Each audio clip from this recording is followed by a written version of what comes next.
నమస్తే. మృత్యు అంటే ఏంటి? మృత్యు అంటే ఈ శరీరాన్ని వదిలి ఇంకో శరీరంలో జీవాత్మ సూక్ష్మ శరీరంతో ప్రవేశించడం, ఇది మృత్యు అంటారు. కానీ మనం అమృతత్వాన్ని పొందాలి. అసతోమ సద్గమయ, తమసోమ జ్యోతిర్గమయ, మృత్యోర్మ అమృతంగమయ. మృత్యువును అధిగమించి అమృతత్వాన్ని పొందాలి. మృత్యువును నిరోధించి అమృతత్వాన్ని పొందాలి. మృత్యు అంటే ఈ శరీరాన్ని వదిలి ఇంకో శరీరంలో ప్రవేశించడం. అమృతత్వం అంటే ఈ శరీరాన్ని వదిలి ఇంకో శరీరంలోకి ప్రవేశించకపోవడం. జన్మరాహిత్యము, బ్రహ్మప్రాప్తిని అమృతత్వం అంటారు. ఈ శరీరాన్ని వదిలి ఇంకో శరీరంలో ప్రవేశిస్తే ఏమవుతుంది? ఆ శరీరం కూడా మళ్ళీ మరణిస్తుంది. అంటే మరణించే శరీరంలోకి వెళ్తున్నాం కనుక అది మృత్యు అవుతుంది. మరి అమృతత్వం అంటే మరణించని లోపలికి మనం ప్రవేశించాలి. మానవజన్మ ఎందుకు వచ్చింది? అసతోమ సద్గమయ, చెడు నుంచి మంచి వైపు వెళ్ళడం కోసం. తమసోమ జ్యోతిర్గమయ, అజ్ఞానం నుంచి జ్ఞానం వైపు వెళ్ళడం కోసం. మృత్యోర్మ అమృతంగమయ, మృత్యు నుంచి అమృతత్వం వైపు వెళ్ళడం కోసం. కనుక మనము మృత్యుని జయించాలి, అమరులం కావాలి, అమృతత్వాన్ని పొందాలి. అంటే ఆత్మ పరమాత్మ జ్ఞానాన్ని మనం తెలుసుకోవాలి. ఈ ఆత్మ పరమాత్మ జ్ఞానము ఆధ్యాత్మిక చింతన లేకుండా లభించదు. ఆధ్యాత్మిక చింతన అంటే ఏంటి? అంటే పంచభూతాలతో నిర్మించబడనివి, అంతర్గతంగా తెలుసుకునే విషయాలు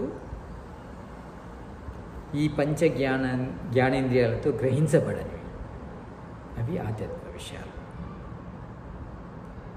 ఆధ్యాత్మిక విషయాల లోపల 25 తత్వాలు ఉన్నాయి. ఈ 25 తత్వాలను తెలిపే జ్ఞానమే ఆధ్యాత్మిక జ్ఞానం. 25 తత్వాల లోపల మనము సాక్షాత్కారము పొందాలి. దానికి సహకరించే జ్ఞానమే ఆధ్యాత్మిక జ్ఞానం, స్పిరిచువల్ సైన్స్. ఇవి ఎలా తెలుసుకోవాలి? ఇవి రీసెర్చ్ ద్వారా, ల్యాబుల ద్వారా డబ్బులు ఖర్చు పెట్టి పొందేటి కావు ఈ విషయాలు. ఇది పరవిద్య. పరవిద్య అంతా కూడా అంతర్ముఖమై తెలుసుకోవాలి. దీనికి ఎలాంటి పరికరాలు అవసరం లేదు. మనము అంతర్ముఖమై ధ్యాన స్థితిలో తెలుసుకోవాలి ఈ పరవిద్యను. అపరవిద్యకు పరికరాలు, ల్యాబొరేటరీలు అవసరం, డబ్బులు అవసరం, భౌతిక సాధనాలు అవసరం. కానీ అంటే పరవిద్యను తెలుసుకోవడం కోసం, పరవిద్య అంటే ఆధ్యాత్మిక విద్యను తెలుసుకోవడం కోసం అంతర్ముఖం కావడం. 25 తత్వాలు,